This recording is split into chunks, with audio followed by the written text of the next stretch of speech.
هل قوم عاد هم اللي بنوا الأهرامات؟ مفيش أي دليل من القرآن أو من السنة أو دليل لغوي أو أثري أو نقوش أو كتابات أو مقابر بتثبت إن قوم عاد هم بناة الأهرامات. دي من الأساطير والفرضيات الشعبية اللي موجودة في بعض الكتب غير العلمية. هل هم في أي حاجة المصريين القدماء كتبوا فيها عن قوم عاد؟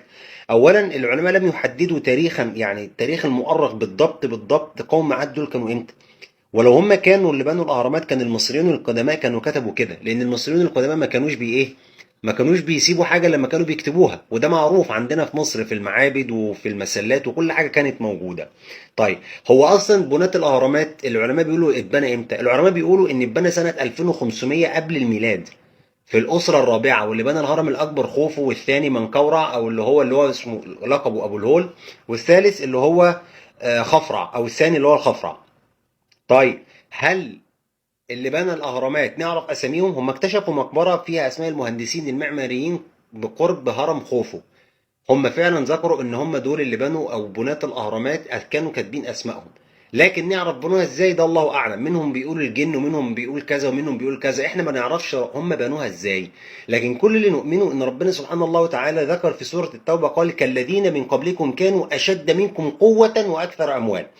يعني الناس اللي كانت قبلنا كانوا ناس اقوياء وكانوا شديده. طب ايه القوه بتاعتهم؟ اي حد يجي يقول لك الفضائيين، اي حد يجي يقول لك استخاروا بالجن او استعانوا بالجن، اي حد يجي يقول لك. يعني ربنا لما اتكلم عن قوم عاد لما قلنا المره الماضيه ان هم ربنا عاب عليهم ان هم كانوا بيطلعوا بس ينحتوا في الجبال بيوتا فارهين. واحد قاعد فاضي فارغ يروح بيعمل بيت من باب الشهره، من باب بس ان هو عايز يظهره. وهو ده اللي النبي قاله: ان الله كره لكم قيل وقال وكثره السؤال واضاعه المال. بيضيع ماله في حاجات مش مفيده.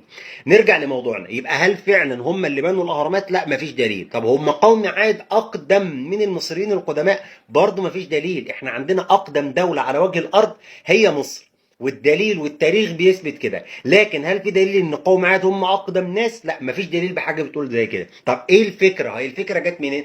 جت ان قوم عاد هم من اشد منا قوه، وكانوا اقوى الارض، وكانوا بينحتوا من الجبال بيوتا. طب حتى وان كان ده صحيح، ده كان هناك بعيد عنا خالص، كان بين اليمن وبين سلطنه عمان، ما كانش ليه دخل خالص باليمن. والتاريخ بيثبت ان اقدم حضاره على وجه الارض هي الحضاره المصريه القديمه. فاللي بنى الاهرامات هم المصريون القدماء، وليسوا قوم عاد. فهمت كده؟ تمام.